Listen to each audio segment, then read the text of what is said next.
a couple requests about how I get my pizza dough so thick on the crust section. So I thought I would just do a quick video and show you how I do it. So I just had my dough. As you can see, it's nice and fluffy, and I was just rising it. So right now all I'm doing is playing with it and working out those bubbles that could be in there.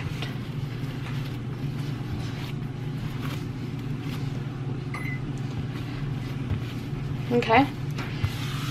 Don't really need flour. This dough doesn't really stick to the surface. It's pretty good dough. So now all I do is roll it out a little bit. I know a lot of people would say, don't use a rolling pin on pizza dough. Well, I do. And I've never had any issues with it, so.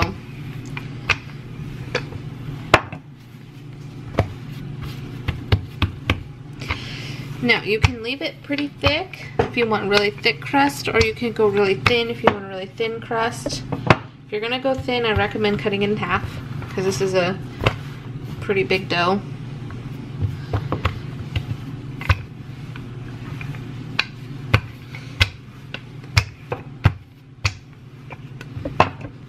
And what I'm gonna do is actually cut mine in half. I think it's too much.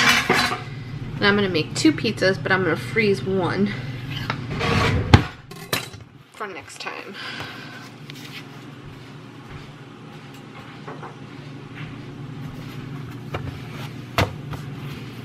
I like to fold it over and basically re-roll again. This, I just feel like this makes it super fluffy, opposed to just rolling one time.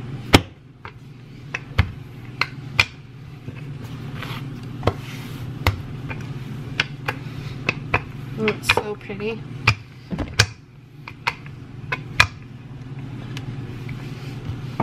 I don't really concern myself with trying to make an actual circle when rolling out pizza or making pizza, because who cares? It's homemade.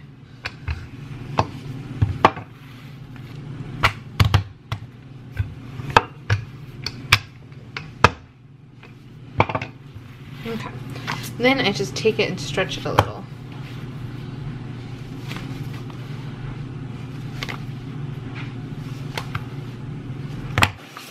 Just stretching the dough. Of course, peeling holes in it is never good, but you can always fix those.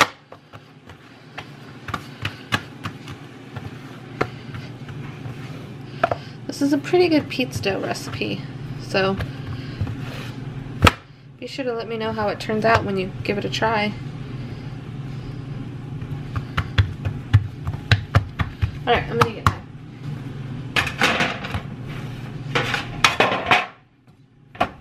Transfer my dough onto my pan. Now this is the fun part. For me at least it is. I don't know. What I like to do to get the crust so thick on the outside is I take the crust and fold it over. You can put cheese in the crust before you fold it over. That's up to you. I did do that the other day and it was so delicious. So I'm just going to take it and fold it over and pinch down. This is going to give you a thick crust, but a thin middle, so that you can, basically this is your pan area where you're going to work your pizza into. So just fold it over.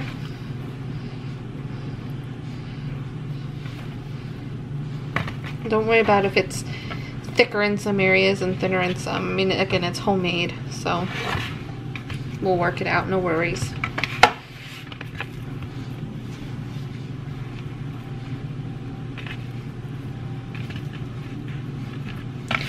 Okay, so after I do that, pinching down, I take my hand and push it up. Just push it up, kind of making it a little bit more shaped.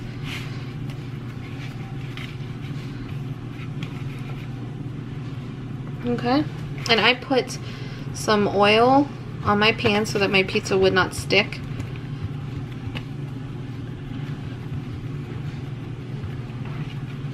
Okay, and that's how I do my crust. So let's go ahead and fill it. And you can see I made it really thin, and you can work the dough around in some areas that are too thin. The dough's really, it's really foolproof, however you say that dough. See? Just work it around.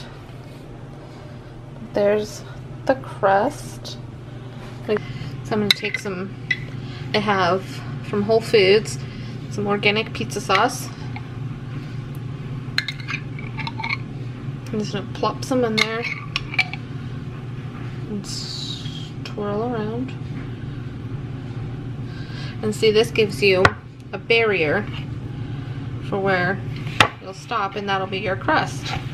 I didn't do too thick on this side, but that's okay.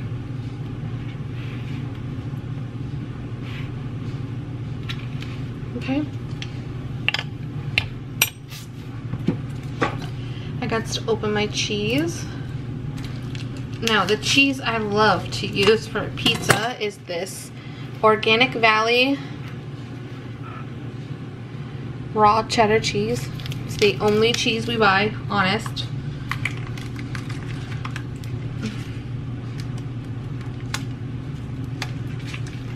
The only thing I hate about this cheese is getting it open is so difficult. Honestly, like I have to, there we go. Okay, I made a dent in my cheese. Before I put my cheese on, I have this pepperonis I picked up at Whole Foods, and the pepperonis are from Welshire Farms. They carry them at Whole Foods, and they're uncured pepperonis.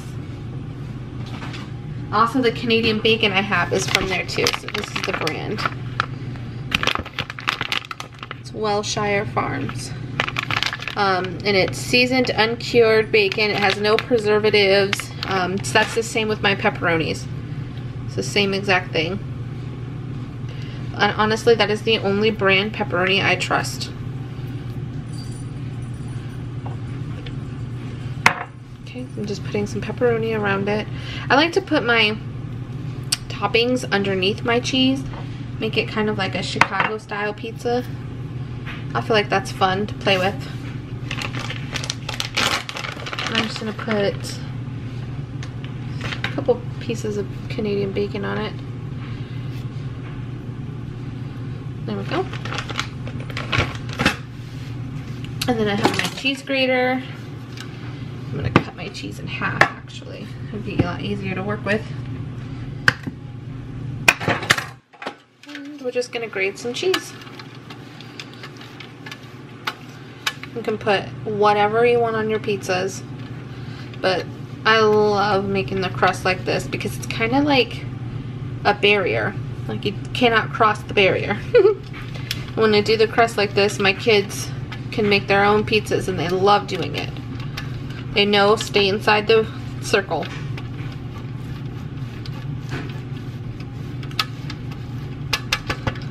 Sorry for any background noise you hear. I'm doing laundry. It's laundry day.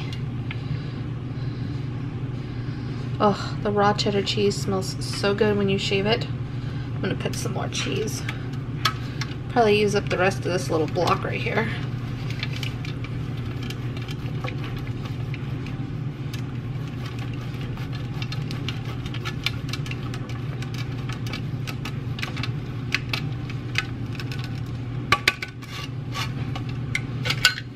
I have a Minion shirt on today.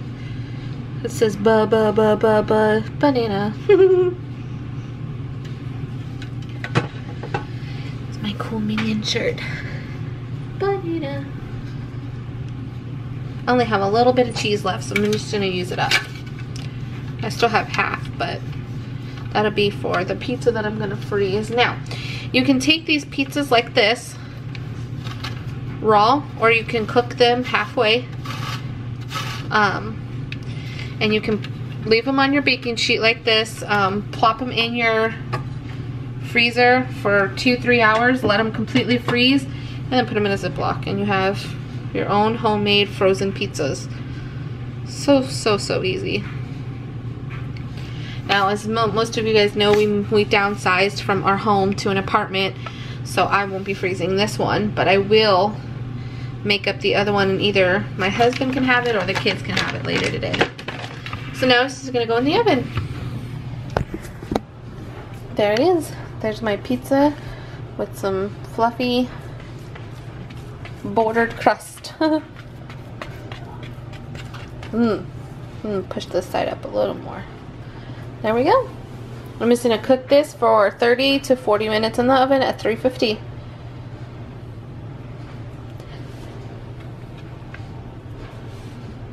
Thank you for watching. I hope you enjoyed this video.